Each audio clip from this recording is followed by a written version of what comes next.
Ako na nagsasabi sa inyo na hindi mainit dyan sa taas namin kasi hindi siya sobrang baba. Makikita nyo nga ikasya pa yung isang drawer dun sa taas tapos mayroon pang space. So kahapon nga ay inutusan ko yung anak ko mamili. Ayan, at hindi nga pala siya nagpasundo sa papa niya at dinala niya na ito lahat. May mga hindi siya nabili kasi wala nga daw pong stock. Syempre pagkatapos niya mamili ay i-refill ko naman nga po yan para iwas kalat nga dito. Yung mga kape pala na binibenta ko ay 16 pesos. Yes, yan sila 16 pesos kumarites, buti at may bumibili pa din. Di pa pala ako nagtataas ng mismo at 20 pesos pa din iyan. Buti nga at nakapag-refill na ako ng Rexona, ayan, at may bumibili nga sa atin. Kulay pink talaga yung mabenta sa akin, mapalalaki man yan o mapababae.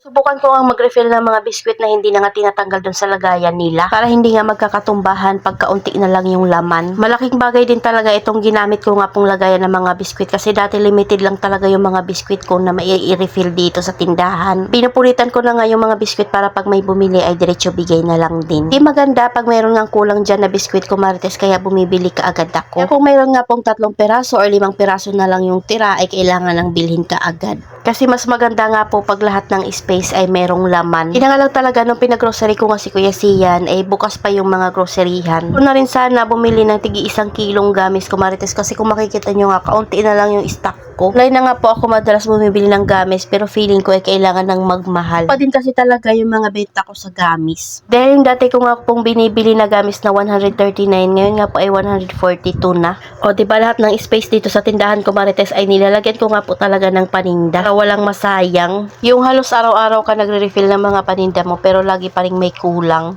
Tindahan ko lang ba yung ganun kumarites kaya no choice ka kung hindi bumalik sa grocery. Buti na nga lang at walking distance lang naman yung grocery dito. Ayan at hindi na nga kasya yung pajipar dyan na 2 balot kaya sa ibabaw ko na lang nilagay. Namang mabait na kakain dyan. Lagi nga akong gumagamit ng trap na pandikit para hindi nga po sila dumami. Ito lang yung lagayan ko dati ng biskwit kumarites at hindi talaga sapat at siksikan sila dyan. Tapos yung ibang biskwit na sobra ay nilalagay ko lang sa garapon at hindi maganda tingnan.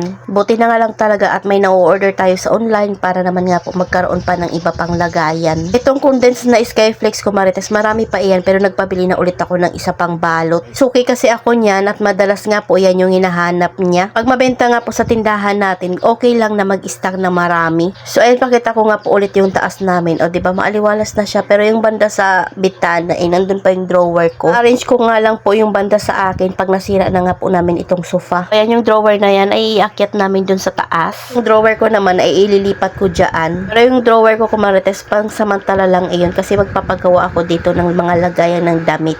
So nung naayos ko na ulit ganyan ang itsura niya na itaas na nga po yung drawer ng mga bata. Sobrang lawak pa din doon sa taas. So ito naman yung itsura ng hagdanan namin. Ganito kadami yung basurang nakuha ko at itinapon.